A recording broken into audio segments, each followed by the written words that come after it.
Everyone, it's Rahul. What's going on? Long time no talk. Finally have time to do a Roundtable podcast. We have here Don. Everyone wants Don back, and we've got him on. We have Ernie Veritimos, the Apple Guru. We have Panama Orange. All of you know him, and we all know Tacos Manereros. We've seen a rocky roller coaster ride in the Dow right now in the stock market. You have everyone saying that the economy is going to collapse, and all these guys are now coming back in droves. And we've seen the Dow actually rally, though, 300 points. Oil rallied today. But anyways, guys, Panama, what do you think about all of this? My whole theorem, technically, on the markets, on the Dow, the S&P, has been the giant rounding top scenario. So even yesterday at the lows and all the freakouts we had this week, I keep saying, we're going to keep bouncing probably to at least 16,500, which we'll probably end up doing again. Because the thing about rounding tops is you get so many bounces back to that big curving trend line. And when I'm saying rounding top, I mean there's like a five. It's a multi-year wide pattern. It's just huge. And one of the things fundamentally that's going to trigger that kind of move is on the way down, we're going to keep having all these rumors of Japan saving the day and China saving us and Europe saving us. I mean, today, Deutsche Bank is buying back all this stock, which is hilarious considering how broke they are. Even Jamie Dimon's buying a bunch of his own shares. Oh, yeah, and yesterday twice, Yellen's saying we're looking at negative rates. Maybe we'll do it. I don't know. We're going to consider it. Playing all these mind games. So you're going to keep seeing all these rumors all the way down of everything is saved, everything is fixed. We did that in 2000. That's why 2008 was so hard to trade, because it wasn't just like, okay, TARP is here, everything's solved, QE, all these other all the way down, it was rumor after rumor after rumor. The Friday, Charlie Gasparino coming on saying he hears some Saudi prince is going to buy Lehman and save it. And it makes it really hard, all the obfuscation, the games they play, because they need to keep people in the theater while it's burning and not getting out the exit door. So you're not going to have just a straight elevator drop down. It's going to be bouncy as hell on the way. I agree with that. And there's going to be a lot of volatility with that. And Ernie, were you going to say something? No, I maybe you heard my brain going. I'm listening to all this and, rounding tops and stuff like that. And, that's definitely what a Bulkowski type of thing, Panama. No, it's not some obscure pattern. You see the momentum in the market over the last 2 years. The Dow's been sideways for almost 2 years now. You see that sort of wheel is turning, but the hamster is dead effect, where the heart and the spirit out of the market is just starting to go. And the scariest thing about the last few years is the thesis is just central banks have your back. 2007, 2008, it was the emerging market miracle story, China, Brazil, Russia, India, oils, copper, materials, natural gas. In 2000, it was the internet miracle revolution. But the bubble we had recently was just all these wise central bankers are going to just hand you chunks of money and save everything.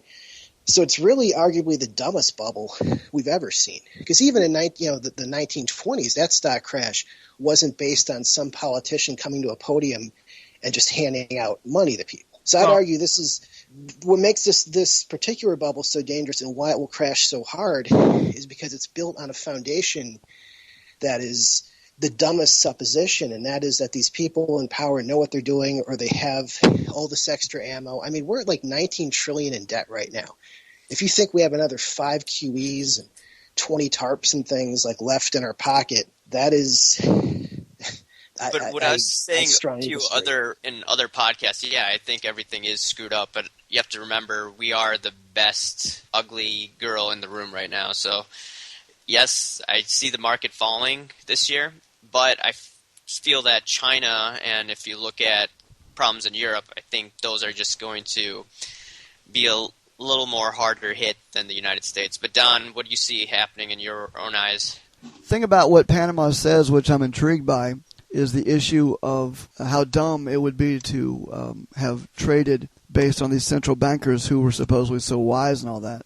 The reason I'm intrigued by that is because if that's what we had done, we'd be millionaires right about now. They took the market from 6,500 to 18,500, which is almost a triple on the Dow.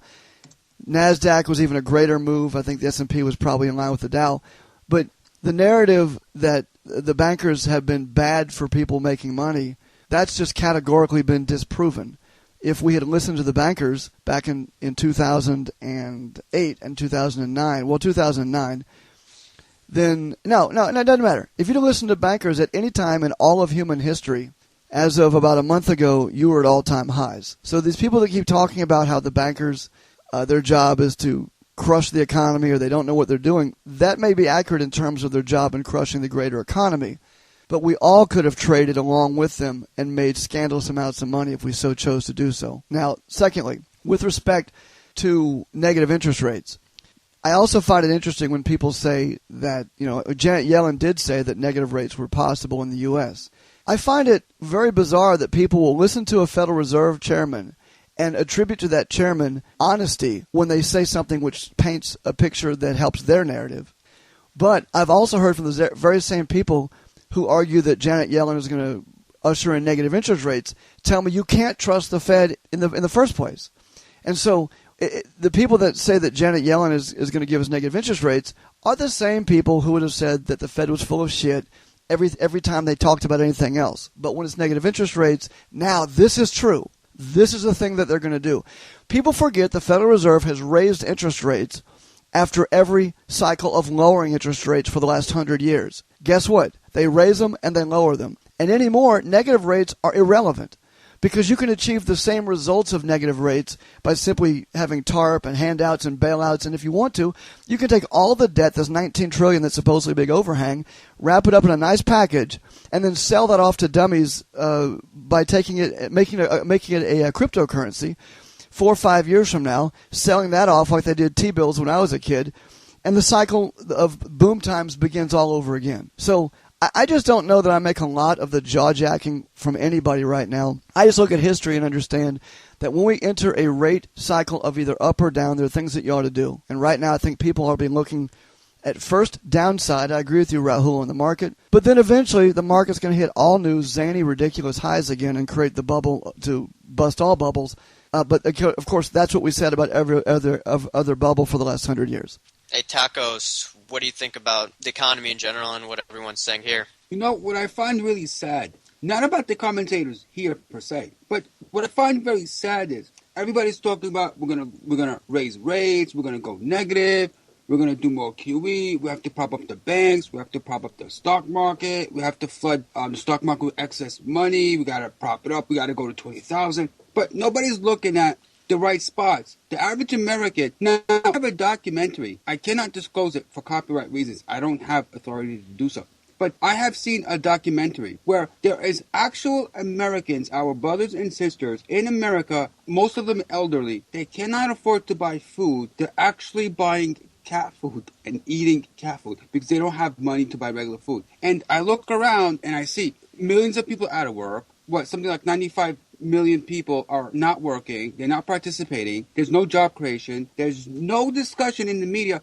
Hey, what if we do public works projects? We need to get to grassroots projects. QE is fine. We propped up the banks. We made them whole. We saved them. But no one's talking about saving the little guy in the street. Whatever happened to FDR, public works projects? Why are we not investing money into fixing our roads, fixing the construction, doing these things, helping, the average guy get up off his feet and get up off his feet and get a job? We're not doing what we're supposed to do. Maybe we should look into doing some public works projects, programs, get these to implement them and actually help grow the economy. Unless we get involved in grassroots opportunities. Listen, we should be investing monies into de-ghettoizing the ghettos of Detroit. Put all these out-of-work construction workers, send them to Detroit, build up Detroit, de-ghettoize Detroit, and then after doing that, all the wealth will flood back into Detroit. We'll build it up again, and that's how we create an economy, a workable economy for everybody on the street. Wall Street is not going to help create any job. You can lower rates, you can raise them, you can go negative. It's not going to create a job. It's an illusion. Bankers, Wall Street, Federal Reserve, they don't create jobs. We need a real infrastructure in place in order to do these things. We need to look at public works type. I'm sorry, but I didn't get to chime in, but I have to disagree with that 100%, that Wall Street doesn't create the jobs. The government doesn't create the jobs, but the people who, the Wall Street and the people they fund and small businesses are what create the jobs. Hold on, Ernie. The market has been up since QE got established. We went into QE. We did all this. We pumped up Wall Street, but we haven't created enough jobs. We're not creating jobs. You cannot have a Wall Street. Hey, great. We're gonna do more pumping. We're gonna. But there's a reason why we're not creating jobs, and the reason is that all this TARP and QE and all the money that's been pumped into the economy has unintended consequences. The whole purpose of pumping the money in there was to create inflation and get things going. Yeah, but the problem is that the money is not going, and what's happening is it's creating an environment where nothing can fail. Therefore, nothing succeeds. And so the reason why nothing is actually expanding, the economy is not expanding and businesses aren't expanding, is because there's no incentive to do it. All they have to do is sit back and wait for their banker friends to just pump the money and pad their accounts.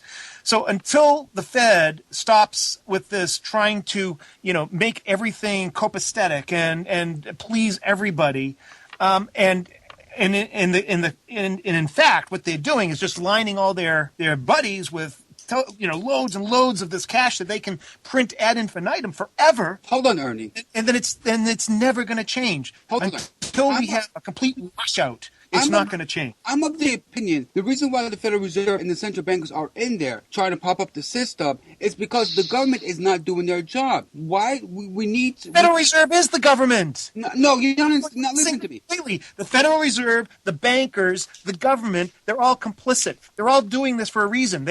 All they want to do is control the narrative, keep things going, keep people just happy enough so that, that there isn't a revolt.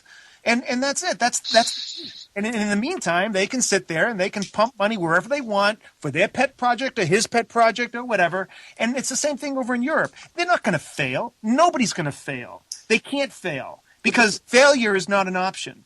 And they have the ability to be able to, to create failure or whatever. They can actually make parts of the economy fail, and they may do it on purpose. But my issue is this. We're not doing what we're supposed to be doing. We should be having government intervention, printing up money, allocating monies into public works projects, job creation. That's what we need.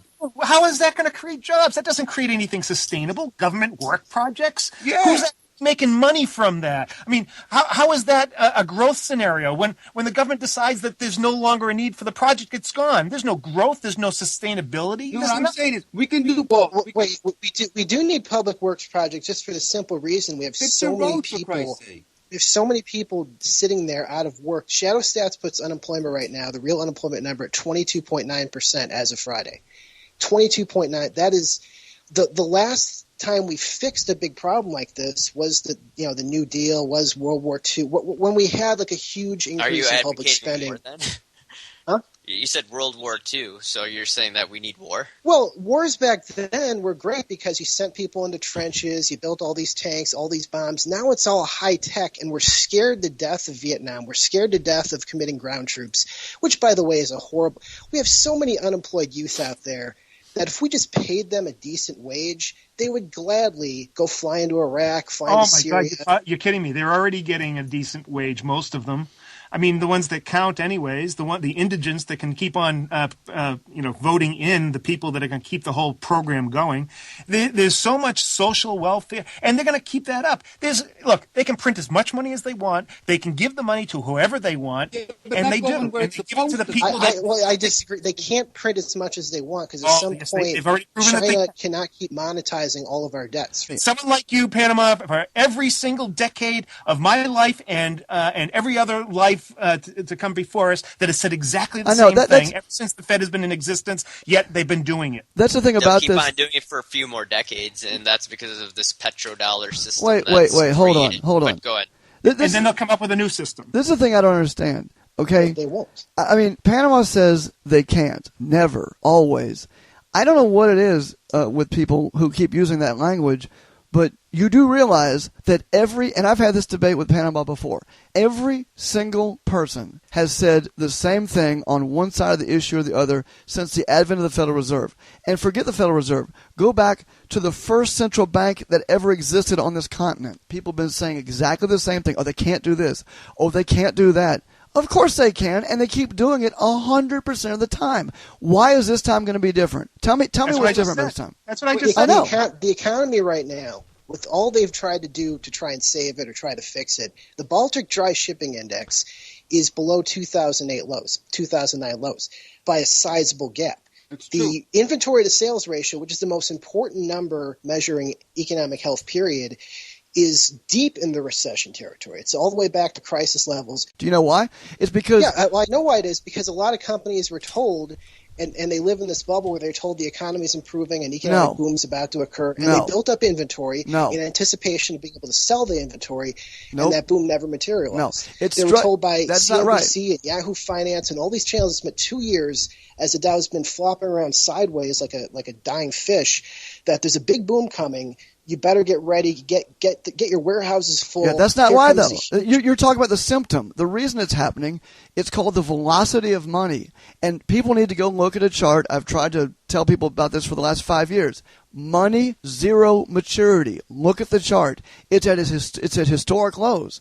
All the banks have done is sit on cash. That's all they're doing. And they can tell any story they want in the media, but until they start letting that capital go, you're going to be sitting around talking about how sucky things are. It happens every single cycle, 100% certainty. It happened in the 1870s, and the 1970s is happening right now. When they start raising interest rates and loaning money out again, which I know is never going to happen, that's when things will look bright again. I just say they have no incentive to lend the money out because the interest rates are low. And that's the primary reason why nothing is happening. And this is what I was trying to say, that as long as the Fed takes this policy that you can't fail, then there won't be failure. If there's no failure, there's no opportunity for profit. In other words, there's no volatility. If there's no volatility, there's no profit. However, things are getting a little out of hand this year, and this year will be the year of volatility. And I think there's going to be tremendous opportunity for a lot of people, but I believe the Fed is going to squash that because that will take things out of their control, and politicians won't like it. See, we're in an election cycle, so things are changing hands now,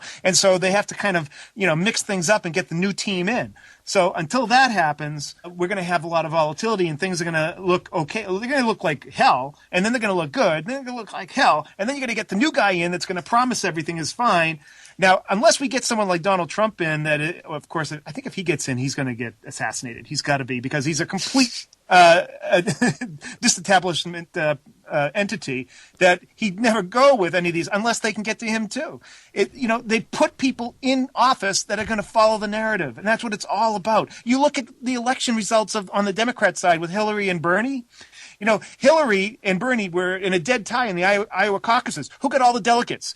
Bernie totally trounced Hillary in New Hampshire, who got half the delegates. What is going on here? It has nothing to do with a popular vote. There's no democracy. There's nothing. It is completely what the establishment wants to put in place to affect what they want to affect. And that's it. That's all it's about. All we can do is accept it and then try to find the cracks in the system and the opportunities and profit from it. Going back to what Panama was saying, he was talking about how things are messed up and all that stuff. And yeah, I do agree that things are messed up, but in 2006, 2007, that was the bubble here in the United States with real estate. And if you look at all around the world, since we're in a globalized system, you have to look at the fact that China is a complete mess, and I know Kyle Bass is talking about Chinese banks having tremendous stress. And then on top of that, you have European banks that were in the news the past week. They have stress, and then you have to look at the European situation as well. You had the refugee crisis going. It's all immaterial. The inventory sales ratio. And the data I gave you for the real unemployment rate, the inventory to sales ratio, Baltic Dry Shipping, these are things that point to problems right here in the U.S. And people get this idea that U.S. is a safe haven. We're smarter. We're better. We can handle things. We went through this back during the 1987 crash where suddenly Japan looked like geniuses. That's one of the things that created the myth temporarily for a few years. And you saw this in a lot of movies at the time where it's a few years in the future and Japan runs everything. just because after that horrible crash, it hit Britain, it hit the USA, it didn't hit Japan as badly, so everyone thought, oh, this is the safe haven. Let's stick all our money here. They know what they're doing. And obviously they were the biggest idiots to this day financially of all time. But that's a human nature where you always want to think there's that one green pasture where everyone else is getting it wrong, and here's the one safe place to put your money where they know what they're doing. But over the last just year or two, what we've seen in China and Europe and the U.S., everything is so equally a clown show, and sort of disintegrating at the same time. There is no one strong shoulder for everyone else to rest on. It's just not there. It's all a big puppet show, and Remember? the Fed and the United States are leading the charge. Everyone else is kind of following. We got our cues from Japan because we saw a way, or the Fed or the government saw a way that they could manipulate everything. Now Europe is doing exactly the same thing, and China, sooner or later, they're going to have to open up enough so that they can play the game too. I mean, that's all it is. We're all in this together, and we're all manipulating the economy. When I say we all, I'm talking about the central bankers of the respective regions, Europe, United States, and China, or that area of the country, that area of the world. I mean, that's all it is. All these statistics that you put out there, Panama, they don't mean a hill of being a difference. They're like blips, dots on the horizon. They're just talking points. Hold on. I mean, I'm just gonna go on record and state this. For all those anti-Federal Reservists, all for those anti-central bankers. Our problems that we're seeing today, there have been, or at least 30 years in the making. They all started under Reagan. Remember, NAFTA, GATT, CAFTA, and Trans-Pacific Partnership? If you think Trans-Pacific Partnership, if you think NAFTA is bad, wait till Trans-Pacific Partnership kicks in. Because once that kicks in, under those laws and rules and regulation, I don't care what president you're going to get in there. You could bring in Donald Trump, you could bring in that commie guy from the Lower East Side, or Hillary. They're not going to get us out of these treaties. As long as these treaties are still in place and they're being implemented, you're never going to have a job if these things are still going to be implemented. When this TPP kicks in there, boy, you cannot even have the right in the United States to know where your food is coming from. Well, where is this coming from? Oh, we don't know under TPP. We can't tell you where this food is coming from. Oh, you mean, but they had an outbreak of salmonella in China last week. Is this food coming from China? Oh, we don't know. We can't tell you. The thing about the TPP was that they had all those deals in secrecy, so that's right. My main. Oh, they're not in secrecy. They published a document. It's about 30,000 pages long, I think, right now, that details all these minutia deals going back and forth. It's ridiculous. I mean, and that's all it is. It's treaties that have been implemented over the last 30 years, started with Reagan. This is why America, we don't have jobs, we have no factories, we have no infrastructure. We're living off of cat food. We have no jobs because of these treaties. Nobody's looking at, we got to get out of these goddamn treaties. Once we get rid of these, we establish what is right for us. Maybe we should do some protectionism, go back to what works, get out of globalization, get out of the bottom line. The bottom line is what's killing us today. And we're never going to have... You can deny that all you want, but globalization is here. It's already here. It's been here for 50 years. Yeah, but globalization is destroying us. But that's the way it is. I want to address this issue of how sucky things are today and what the Federal Reserve can and can't do and what governments can or can't do. I remember when I was a kid and looking at the TV screen and listening to my dad tell me how it was over because it was double-digit unemployment, double-digit inflation, double-digit interest rates. Yes. And I was a kid watching this happen. Now, I can tell you who wasn't freaking out, my grandparents, because they lived through the Depression. And so throughout all of history, in American history, every generation or so, there's something that this is it. It can't get any worse. It's over. It can't get any better. And it always turns out that we continue to make it one more day. And I'm not telling you the system's good. I don't like the system. And if you want to know what the real answer is just government-issued currency, no interest attached, get rid of the Federal Reserve, and go back to what Thomas Jefferson wanted. I mean, if you want to have a bigger, broader conversation. So I'm not in favor of the Federal Reserve System. You know, it's the same exact talk that I heard when I was a kid. I heard this in 1987. I walked into a brokerage firm in 1987, the day of the big crash, 25%, whatever, Black Friday, whatever day it was. And a broker told me you don't want to buy stocks. It's the worst thing you can ever do. Well, if I'd have put my money into stocks, I might have been, the next Warren Buffett. Every time it's always the same. It's a disaster. We're never getting out of this, and somehow we keep getting out of it. So I would just like to know why this time is going to be different, and it needs to have some objective criteria outside of, well, things suck ass right now. I remember when things sucked ass, and I was in lines to get gas and food lines. Your parents and grandparents were handed out vouchers saying they could only buy so many loaves of bread at the grocery store, and they'd turn their lights off at 9 o'clock every night.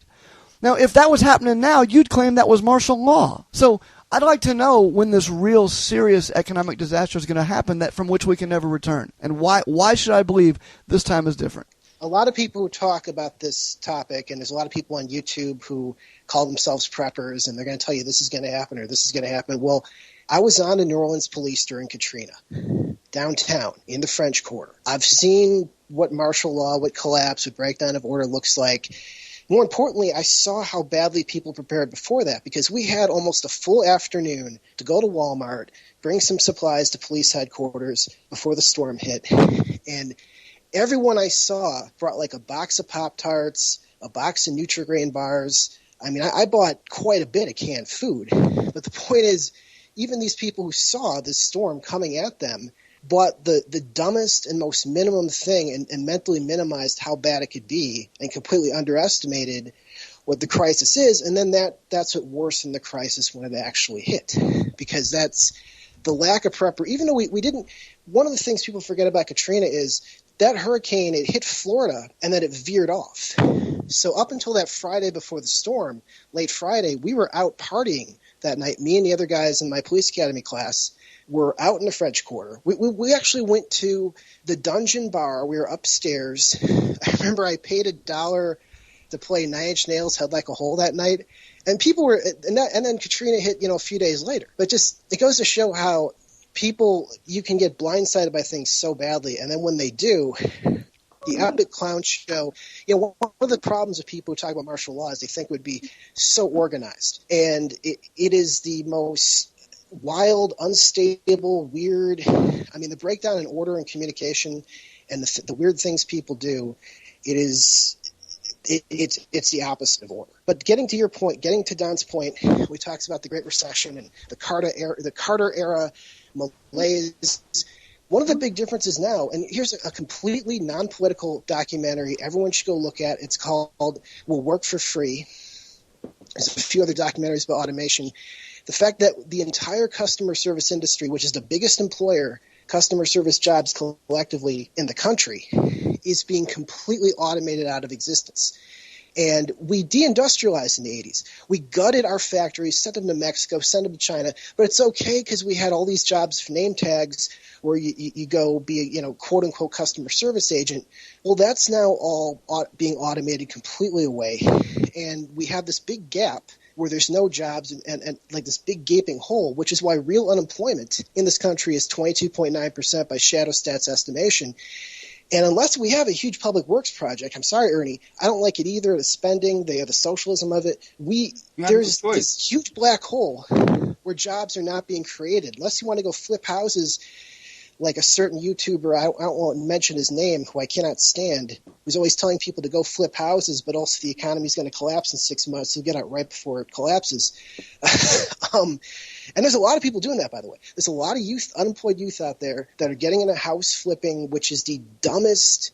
I mean, you're better off just going and trying to wander off into the woods and hope you find a treasure chest or something than house flipping. That is not an answer to anything. But yeah, I do think the breakdown in confidence in the system is going to happen. And that's why I think gold and silver will decouple from monetary velocity, specifically. The lack of trust that we're starting to see, those cracks in the facade, why we've got Trump and Sanders and these guys, the elite did not want to surge to the top, are surging. And that's why I put a quarter of my money into physical gold and silver since August. Actually, it's close to 30% now. The narrative is, again, I was thinking of gold back then, too, as very tied to other commodities, currencies. But now I'm starting to realize, as that loss of faith in the system worsens and as it starts to accelerate, gold and silver could easily decouple from other commodities. Just like yesterday when oil was down like 7-8% and gold was up. And today oil was up, like 11%. Silver actually closed green. Gold closed like down 0.5%. But we're starting to see gold and silver are actually decoupling from currencies to a bit, but they're decoupling from other commodities. Just remember in 2008, though, there was a rally until it must have been Bear Stearns was bailed out, and I think after that moment, everything went downhill for gold and silver temporarily. So if you do have this deflationary moment, which I do believe is going to happen in the short term, gold and silver may take a hit. I'm not going to say that's going to happen. It's just something going on in the top of my head. But Ernie, what do you think about gold and silver for this year? Well, I think that they're going to follow along with all the other commodities. They're going to be under intense volatility. I think oil is likely to go up, mostly because the narrative now is that OPEC is going to start stemming production, and so when they do that, then that will cause the rest of the world to start doing it. So that may have a bounce. But all in all, I see that this year is, until we get the election settled and until we have a new administration in there and until they can figure out what the new narrative is, we're going to have a lot of volatility. I don't particularly agree with this whole idea that there's a coupling or decoupling. I mean, everything is coupled one way or another. It just depends on to what extent, and that extent changes almost on a day-by-day and month-by-month basis. There is, although all things are coupled, there are some things where there's a better choice to make out of the two ideas. For example, Raw Dog recently did a video where he talked about gold and silver, and he talked about he did a video where he said that silver was, I don't know his exact words, so I mean I'm probably just going to get this wrong, but I'm paraphrasing, basically that if you were going to make a choice, you would choose between gold and silver, of those two.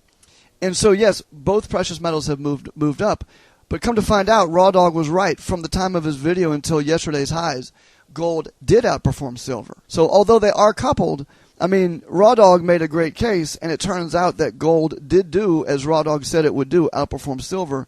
So in any environment, inflationary or deflationary, there are some metals that will be better choices. So, I mean, you can say that all things are connected, but you can make better choices. That brings up a point on silver. A lot of people are thinking, that the days of $50 silver's going to overshoot gold. So many people were burned by silver, and so many more people were burned by it, that limits its upside. I think it'll go up more than gold on a percent basis, but not a lot, because it's not going to have that crazy, the YouTube pumper where people are being scammed into these like overpriced silver rounds, and there's a lot of emotional trauma to clear out in silver. So none of that stuff affects the price of silver. I would say that move in silver to $50, that was the fault of Zero Hedge and guys on YouTube. That was a pumper. I mean, when it went crazy and decoupled up from gold like that back during the last bubble, that was a one-time thing that they're not going to be able to burn people on again. Silver will outperform on the way up because it's historical. Go back into gold-silver ratio back to the Bronze Age or something, or hundreds of years. Yeah, silver is undervalued relative to gold, but it's not. It's a lot of people who got burned and bought in the 30s or above are going to be selling at that level, which is why I think gold and silver will double here. But don't expect silver to go like hold on. I think times. Raw Dog is right for another reason. He's not just right in the short term; he's right in the long term, because premiums on gold are 1% or let's maximum 2%. I mean, if you look around, you can find very nice premiums on gold. Okay, I'll just say 2%. I might be wrong on the exact numbers, but on silver, when you've got silver with $1.50 over spot, and silver's at say 17, 18, 19, whatever, that would be like buying gold and paying at $1,200 gold, paying $180 over spot. So silver's already got built into it because of these high premiums. Already you're underwater more than you would be with gold. So I think, that is why. But that's just for the collector. I mean, these people that are the pseudo numismatic collectors that are causing all the hype that's in this community that we're usually publishing our videos around.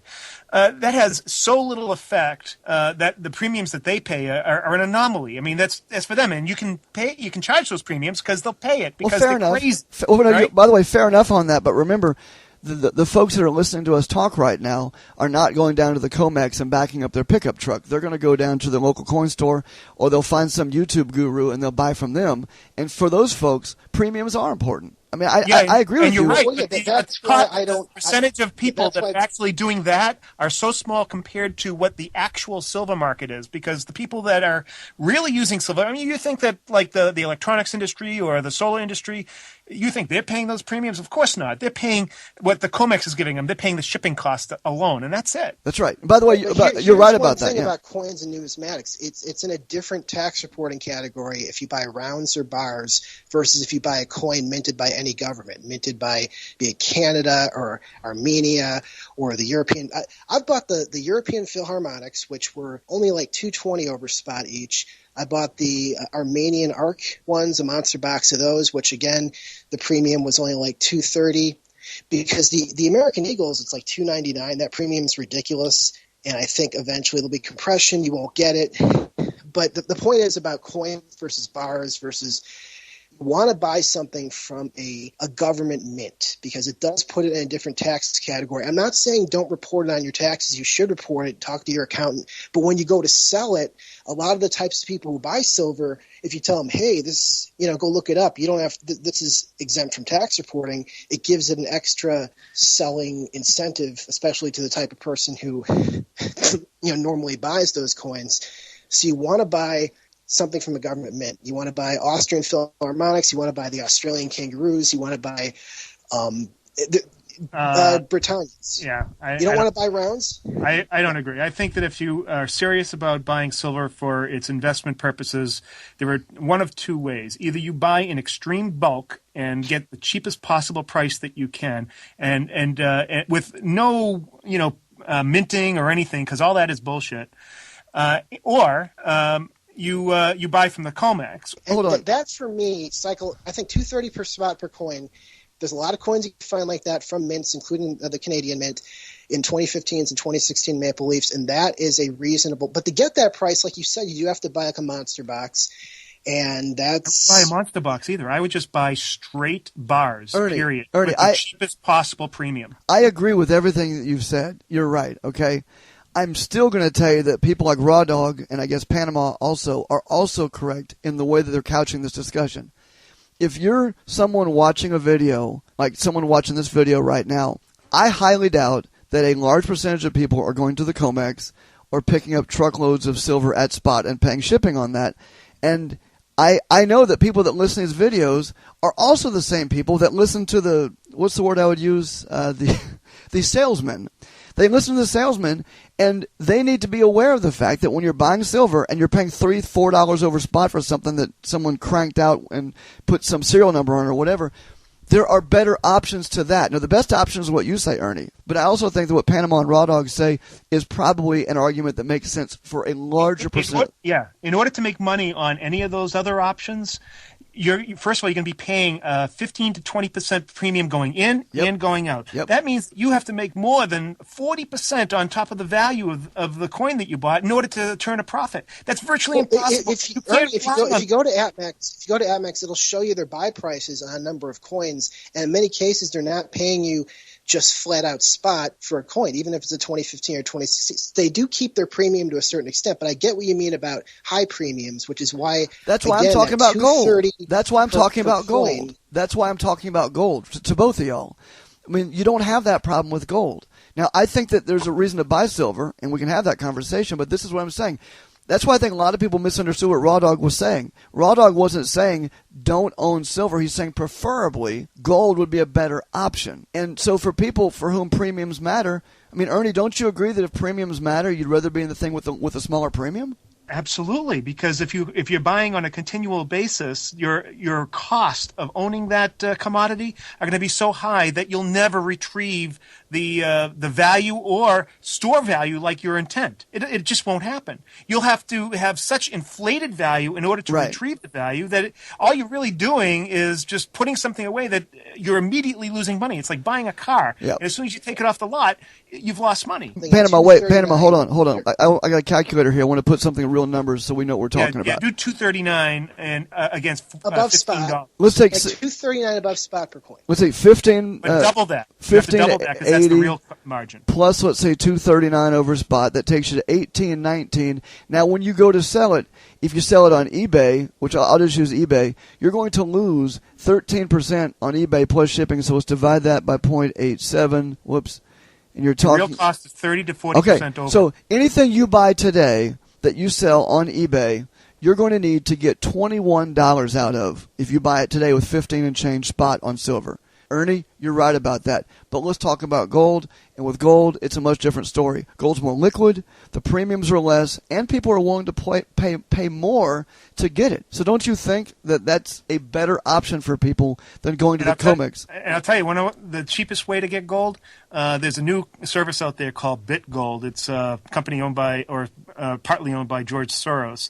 You can purchase gold for no premium, and then you can redeem the gold for only 1%. So total in and out only costs you 0.5%. Guys, just for the record, and I'm being serious now, many of the listeners will say, oh, Tacos, come on, you're doing shtiklach again. What are you, Jewish guy pretending to be a Guido? Just for the record, for the listeners, for the sake of the listeners, everything we're saying right now, we all know deep down inside our hearts is bullshit. Here's why. If gold and silver is so valuable in any calamity, whether it's an economic collapse, hyperinflation, mass hysteria, cats living together, mass hysteria, if gold and silver is so valuable and everybody needs it and it can be a lifesaver, then how come, why in God's name are not this, why, then I'll put it this way, you don't see the survivors of the zombie apocalypse trading gold and silver for a bottle of water. And I agree with you, Tacos, 100%. I agree with you too. Yeah, absolutely. I think he's right. I think you're right. I'm not arguing against that at all. You're totally right about that. So is this easy to buy crates of Chinese yuan and Russian rubles? Now, I've said this before on Twitter. If I could just buy if there was like an APMEX dealer where they ship you crates, because it's a pretty devalued currency, you would need crates of rubles. I'd be fine buying that because I do know there'll be a premium on that in the future. What are you talking about? Hold on, wait. Carpentry, learn how to grow a garden. Wait, hold on. Survival skills, that's the most important thing. That's the only thing that will allow you to survive. Is this back to that old, tired, embarrassing argument that the Asians are smarter and more savvy when it comes to the economy? I mean, I keep hearing this. Meanwhile, while their currencies implode and while their stock markets implode and while they've got ghost cities where millions and millions of people could go move to, are you really saying that's where you want to be sticking your money? Seriously, Panama? I think for the next few years, the gap between the real economy in the U.S. and what they reported as, and the gap between the real economy in the third world or the emerging markets, I shouldn't call it give it the euphemism emerging markets. Well, China's not really third. China's more second, first world. But the point is the gap between what people think's going on and how bad the economy really is way bigger here in the U.S. than any other country in the world. And part of that is part of that it's sort of a maybe it's the bullhorn of our propaganda, our pop music, our movies, our TV, there's sort of a hypnotic effect where it makes us seem more powerful. It's why to this day there's kids in school learning Latin, even though Rome fell, how many hundreds of years ago, because it had that psychological effect on people. But that when the gap between the narrative and the fantasy and the real economy, when it's publicly reported that, hey, what Bernie Sanders was saying in a debate, what Donald Trump's been saying, that, hey, the real unemployment rate is like 3 times higher, and everyone's laughing at them and saying, no, it's 4.9%. Well, when everyone in the population goes, oh, my God, it really is like 22, 21%, that I'm telling you, the dollar is not going to be up here near 100. I'm not saying it's going to 0, but 60, 70 on the index. It's been there before. It's been there just a couple of years ago. 57% of it consists of the euro. And if you look at Europe right now compared to the United States, I feel that they have more problems right now. Even though the euro is going so, you could see more rise in the euro in the coming weeks or months.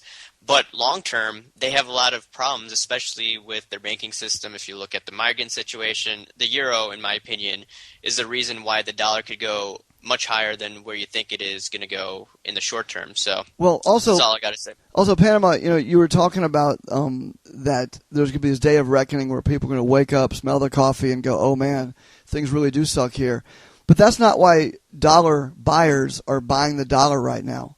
There's no some of the smartest, most liquid markets in the world are these currency markets, and they're not out there loading up on dollars because they think things are going to be cool with mom and pop, and that one day mom and pop will wake up and decide it's not cool anymore.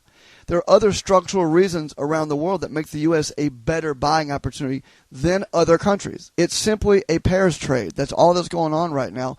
And Americans waking up, it's irrelevant. There's no. I hate to break this to anybody listening. There's no great awakening on the way here. That's not happening. Then how did the chosen candidate of the elite, Jeb Bush, end up like down at 3%? How did Sanders end up beating Clinton in even one election when people were laughing at him a few months ago and saying he'll be dropped out of the race? The elite are showing cracks in their foundation as far as as throwing money at things and not getting the result they thought would happen. Like I've tried to say to you before in the past, is that the United States is the best looking ugly girl in the room right now. I mean, if you want to look at China, like you're saying, because we're doing the most, because we're being the least honest about how bad things are. Oh, come on. Wait, come on. China is a lot worse. Come on, man. Seriously. Seriously. Go ahead, Don. No, I mean, seriously. Okay, so we're being less honest. Look. Yeah, what do you think the real unemployment rate is in the country? Do you think Shadow Stats is correct if they're 22.9%? Shadow Stats is correct about that, yeah. Okay, look. But we're telling people it's 4.9. Okay. Now, it's China versus what they're telling people versus Who is we? Who is we? Who is we? Who is the we that you're talking about? Who's the we that's telling people something? I don't believe a single line item on any government report about the economy. I don't believe any of it. A lot of people do. That's because they're lazy. They want to follow sports. They want to have the economic weight. When they click on the Yahoo homepage and they're searching for Kardashians, they want the Yahoo forget those people. Why are you talking about those people? Why do you talk about those people? Those people exist all over the planet. Do you think that people in China are walking around with their spreadsheets all day long, checking out the economy in China and asking these serious, hard-hitting questions? Yeah, is that what you think? They don't have a social security system like we do, so there's the stock speculating. People laugh at the Chinese stock speculators, but you got to realize that is their retirement. That's why they put so much money into their system. No, their social security system was spent on trillions of dollars of skyscrapers that are empty right now. Well, hold on. In China, there is no safety net. There is no social security in China. That's the job in China. You're on your own. Right, and there's a lot of Republicans who, for years, including Jeb, who've talked about, let's have the public put their Social Security in the stock market. Which, good luck selling that to them now after, we have like flash crashes every few months now, which keep coming faster. That flash crash. If you put your money in the S&P and wake up 30 years from now, I'm pretty sure it's going to be returning 6-7% a year. But I totally disagree on that. And there's a lot of people that have done demographic studies that specifically talk about how the creation of the 401k system, first of all, it should have never happened. But the 401k system directed so much money into stocks that normally wouldn't have been there. And now that all that baby boomer money is starting to come out and the generations beneath them, the millennials, Gen X, the four other badly named generations, they, with their waiter and bartender jobs, they are not on a quarterly basis contributing money into a 401k system anywhere near what baby boomers were in the 80s and 90s, not even like a drop in the bucket. So the 401k system, remember in the 50s, Americans average American in the street couldn't tell you what the stock market did that day. They didn't care. We created this monster with this BS 401k system that somehow made the Wall Street the center of our retirements. We all have to obsess over where the Dow is at and where the S&P is at, and that should pass away. That never should have been the epicenter of our savings and our retirement. I agree with you. It was an aberration. I agree with you. Now, my question for you about all of this, you're totally right. It's a disaster. Now, you talk about China and you talk about the East all the time. How then what would you say to somebody about these Chinese ghost cities and skyscrapers and stadiums where literally millions and millions of people could live? At least in the U.S., they built homes and stuck people in them. Over in China, they just got empty cities, empty skyscrapers, empty stadiums, libraries and grocery stores and strip malls. People need to research this.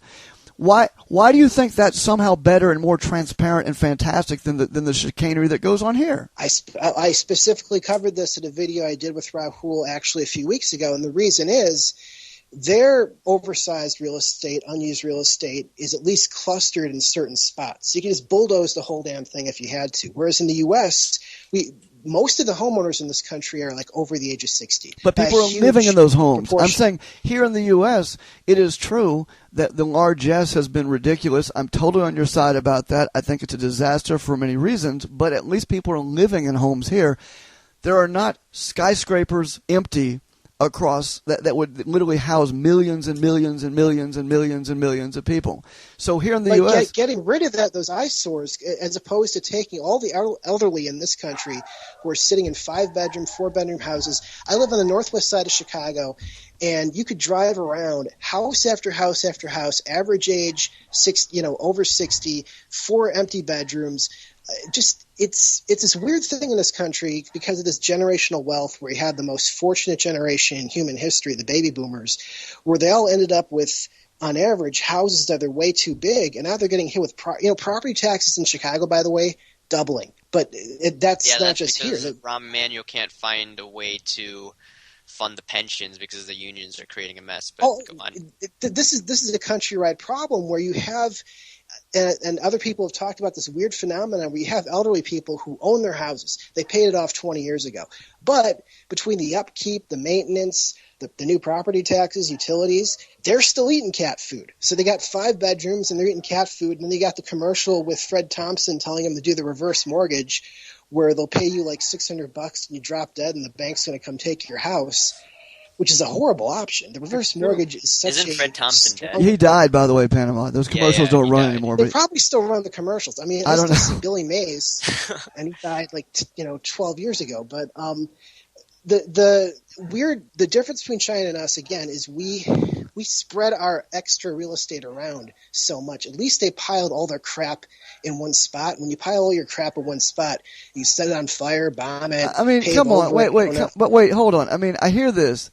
But you're not answering the fundamental question. Why is China better than the U.S. on this? Your argument? Answer is that we're both clowns, but at least people the illusion of us not being as big as clowns is the problem here. Last year, I believe in August or September, didn't they devalue their yuan? So if they're a better country than us, wouldn't they want to appreciate their currency? Well, again, I'm not saying they're economically better than us. I'm saying the reality, the perception and the reality, the gap between those two, what's really going on in their economy in Europe, in China, in Russia, I can name 10 other countries. The distortion here, the distortion field is much bigger versus how we trump it up. And the best example is the unemployment rate, the fact that people seriously have a straight face. There was this during the country has all these BS employment indicators. Like no one in the real world believes them. Panama, nobody. You say people with a straight face. Nobody I talk with. No, there's not a single person I talk with who's a Republican or a Democrat of any age. Nobody do I talk to says things are kick-ass. The economy is fantastic. Unemployment is as low as the government reports. Who are these people you're talking about? If you're talking about every Hillary fan says that they have to because they don't for Obama's third term. So. If you don't, she'll kill you. When you talk to people, she will kill you. I mean that's look at MSNBC, the Hillary channel. I mean they'll tell you streets. Panama, you just got this saying that Bernie Sanders and Donald Trump had this groundswell of support because people are waking up and the mainstream media and corporate America's all of that's crumbling and going away. But then in the same breath, you say that everyone thinks things are fine. But you can't have it both ways. That wave of awakening, it's not something that happens overnight, but you could see that building acceleration like a wildfire where it's starting to wake up a certain percent of the population. For example, I'll give you a great example. I follow on Twitter a number of people who lean very left-wing. And a month ago or so, a lot of them were still pro-Hillary. And over the last month, I have seen so many people that were pro-Hillary switch over to Sanders like someone threw a light switch. And I never thought it's because they were all, cool Hollywood types and they're, just follow, everyone's going with Hillary. And it's like someone threw a switch and suddenly the candidate that's not backed by the elite. I gotta defend Panama Orange here. Hold on. I think there's a lot of things that he's saying. Yeah, he's throwing out a lot of things, so you have to like dig into it and trying to find the needle in the haystack. But there's a lot of things he's saying is true, and I gotta say, based on what he's saying, it's my interpretation of what he said. I hope my comprehension level is on par here. Take away the food stamps, take away the EBT cards, you're gonna have riots in the streets. And at some point, I think the government knows that this is a possibility. That's why they're gonna bring in the martial law. They're gonna bring the FEMA camps, the police. They're gearing this up. They're buying up all this ammo because they know at some point this whole thing is going to collapse. And when it does, you're going to see blood on the streets. But to Panama's point, that things are much better in China and Russia. That's where you want to be. Really? So you're hold on a second. That's what Panama says. That's what he said. The perception versus the reality is a bigger gulf here. Things are bad everywhere, but the perception, the layer of fakeness we're putting on things here in the spin is much greater in these other countries. So you think that the Russian media, you think that the Russian state-sponsored media, and you think that the Chinese state-sponsored media, you think these countries are presenting a more accurate picture of what's happening, and furthermore, that their people embrace the knowledge that they're getting lied to more than we embrace the knowledge we're getting lied to here. That's what you really believe. I think if you look at channels like Fox News, MSNBC, the amount of spin, it's easily greater than some of the crap we see out of RT and out of these Chinese sources at this point. At least with the economy. Right. Now with other things. They're going for ratings. Yeah. Huh? They're going for ratings. And it's really situational. If I didn't have a TV, I would think that things are really peachy keen because in my area, things are peachy keen. People are employed. We have all the parking lots are filled in the malls. Everyone's happy. But you watch the news and man, everything looks like crap. And I'm sure it is like crap in a lot of other places, but it's situational. I agree with Panama, by the way, that things are not good here. Dude, I agree with him. We have a silent depression going on here. Look, you have people eating. We have poor people, elderly people. They can't afford their medication. They're buying cat food. You go to South Central LA. You got poverty. Go to Compton. Go to the South. Go into Appalachia. There are people eating out of garbage cans, eating cat food. This is the reality, and I'm afraid to say, at some point, these people are going to rise up. They want their voices heard, and when they do rise up, you're going to see the police cracking down on these people, and you're going to get a bullet in your head if you rise up and you demand your rights. And in China, tacos. The thing that's happening economically, as far as people sliding down the ladder, is that's one of the reasons Whole Foods, was this high flying stock, and suddenly that thing just crashed into a horrifying bear market. That's where the upper middle class was going to show off. There's a lot of people shopping. No, but the thing about organic foods that I told you about is that I could go to frickin' any store. I know you've heard of Aldi because you live in Illinois.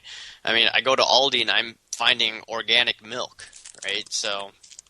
Look. You can get organic food. Do not buy anything organic at Aldi unless you want to. I'm not. I'm just saying that people are shopping for organic foods all over besides Whole Foods. Just for the record, I shop at Trader Joe's. Great products, great food line, great organics, great everything. It's a lot cheaper. Trader Joe's, yeah. It's a lot cheaper than Whole Foods. It's less. How should we say? People like to shop at Whole Foods because they like to come out of the store with the shopping bag. It's it's a pretense. Oh, look at me! I shop at Whole Foods. You can go to Trader Joe's, buy wonderful stuff, a lot cheaper for your buck, and it's still top of the line, organic stuff, and you're ready to go. Now, if Whole Foods goes down and Trader Joe's starts to come up again, people are just saying, look, we like Trader Joe's better. It's cheaper, it's better quality, we enjoy it, we like it, we don't have to look like we're better than you. Highfalutin society, pretentious. Oh, look at me, oh, you. I don't understand something. The point I forgot that I was going to mention there on the shopper. This Christmas had super cheap gas prices, mild weather, and Christmas sales were a disaster. And a year before, we already had cheap gas. We had, weather wasn't that bad, and that was last year was it's like this is a consumer-based economy. If people aren't shopping, when gas is I don't understand. I don't understand something, and this is a macro question that I don't understand. Panama, you say that there's a gap between perception and reality here. That things really suck, serious ass, but Americans think things are just going fantastic. And around the world, although things are just as sucky, they're more awakened to their sucky environment. And so I don't understand this. We live in a country where things are better on every metric I can think of than when I was a kid. I cannot think of a time when you had more choice, better choices. The lifespans were longer. I mean, everything I can imagine in terms of how you would quantify your quality of life, outside of some of the civil liberties issues, which I'm very happy to discuss as a separate issue. But Don, isn't that all relative though? If you're living in the ghetto or you're living in the projects and you're a single mom, a black child with a single black mother, and you're eating franken beans, you're eating macaroni and cheese with hot dogs, isn't it all relative? I ate franken beans and hot dogs and the cheapest generic food until I was old enough to support myself as an adult. I mean, there are people still doing this today. Of course there are. There's always going to be poor people. Always going to be poor people. I'm saying across the board, things are better. The poorest in our country. Don, this is where I got to talk on behalf of Raw Dog, and he's made the point about our healthcare system is so expensive and so badly, and I agree, where I can't go to the doctor for anything. I've got health insurance. My deductible is $1,700, so I've had knee injuries and back injuries and a flu that almost killed me, and I just psychologically I can't spend that I can't just go blowing that kind of money, and there's people dying in this country because these Obamacare premiums, which is really Romney care, is corporate. People call Obamacare socialism. It's the most corporate, money-making, non-social thing we've ever seen. Then why are people flooding into our country every single day? Because they think they can have it better here. That's right. That's my point. Yes. People leave in the United States. Yes, that's what. There's not a net loss of people to this country. Every year it's. Oh, but there's also people from the Mideast flooding into European countries where there was complete economic, it was an economic disaster before, and people are still like, they'll show up and hope someone will hand them something. So, yeah, I mean, people who come from third world countries, they see any first world country on the hill, they're going to go running for it. But Europe is a huge welfare state, so going to Europe doesn't make any sense. Well, we are too. Panama. If you come but to this not country, to the extent of Europe, though. We are going to have a conversation right now about how in America today you can walk into buildings and you've got multiple choices, and now in mainstream outlets to buy food that when I was a kid did not even exist on the shelves in any form or any capacity, and we're now going to be nuanced and say this form of Whole Foods sucks and this form of Whole Foods is the good form. We're having that conversation and talking about how shitty things are? Really? Seriously? Don, what's the old saying? The Jimmy Carter milk lines. We had to what's the get your milk in a pail. Wait. What's the old Carter saying? would be at the end with the cow, and you'd have to hope there was still milk left in the teat as you brought your tin pail to the. What's the old saying? It's a recession when you lose your job. It's a depression when your neighbor loses his. What's that saying? I think it's the other way around, maybe. But. Yeah, something like that. I'm just saying it's a depression by the time the media admits it's a recession. That's what they did in 2008. It's what they're doing now. They always admit one notch above where the current hurricane level is. So they're starting to say, hey, maybe we're going into a recession. I don't know. And while the real economy, inventory to sales ratio, Baltic Dry Index, all these other indicators is in a recession, is borderline depressionary, and they're like, I don't know, will we slip into a recession? Maybe. We're kind of on the edge of it. Who knows? That's the game they play. I mean, they're always going to admit.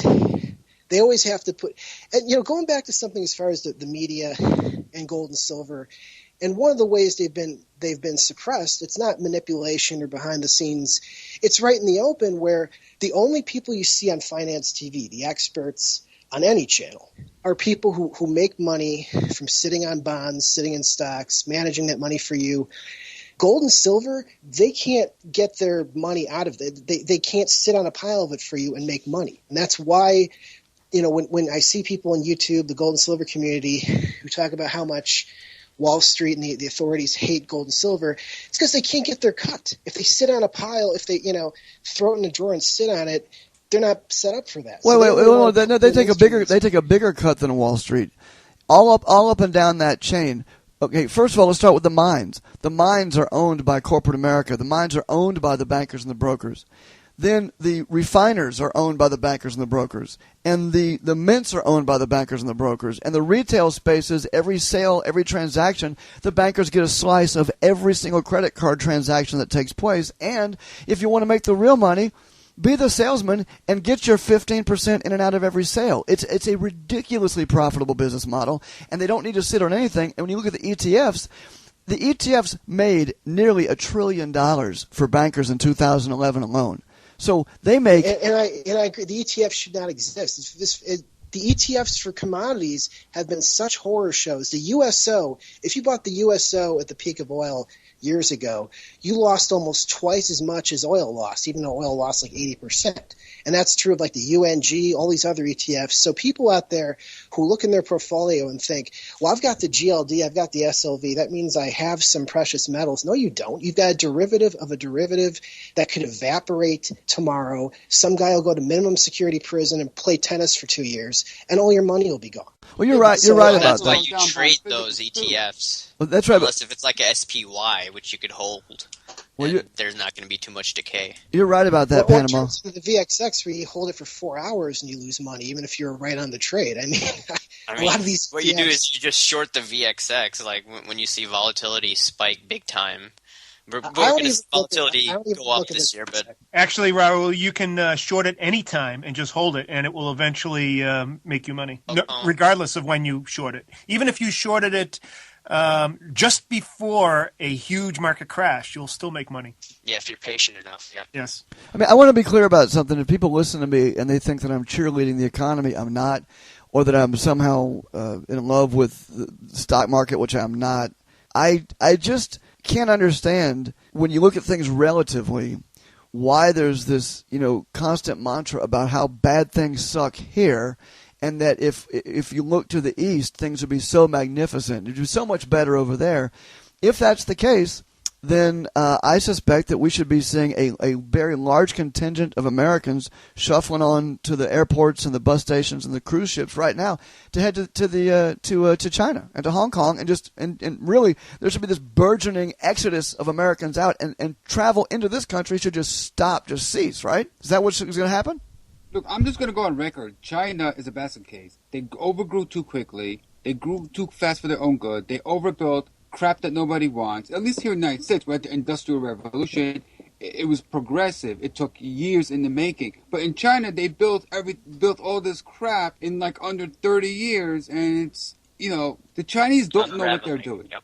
The Chinese just don't know what they're doing. Whatever they're doing, lowering the interest rates, suppressing this, doing that, mitigating that, they're basically getting their cue points, their cue card from us, the West. We're telling Chinese what to do, and they just follow suit. Other than that, if we left China alone, we didn't give her our input, our economic input, telling her what to do. We all know. Come on, the Chinese probably listen to Janet Yellen. Whatever she does, they probably try to follow suit. We influence the Chinese a lot. If we left them alone, China would collapse overnight in a heartbeat by like tomorrow.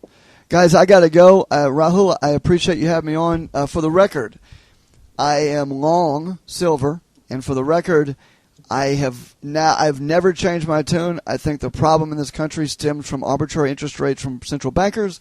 I believe it comes from fractional reserve lending, and until we change those things, it's going to be a cycle of up and down and up and down and up and down. Everything's manipulated. It's all rigged. And maybe I'll be back a year from now. Who knows? Rahul, thanks for having me on. Take care. Yeah, and I have to second that. I also have to leave, and I just want to say that I own a lot of silver, but I'm not. So I guess I'm long, but I just buy it and then store it somewhere.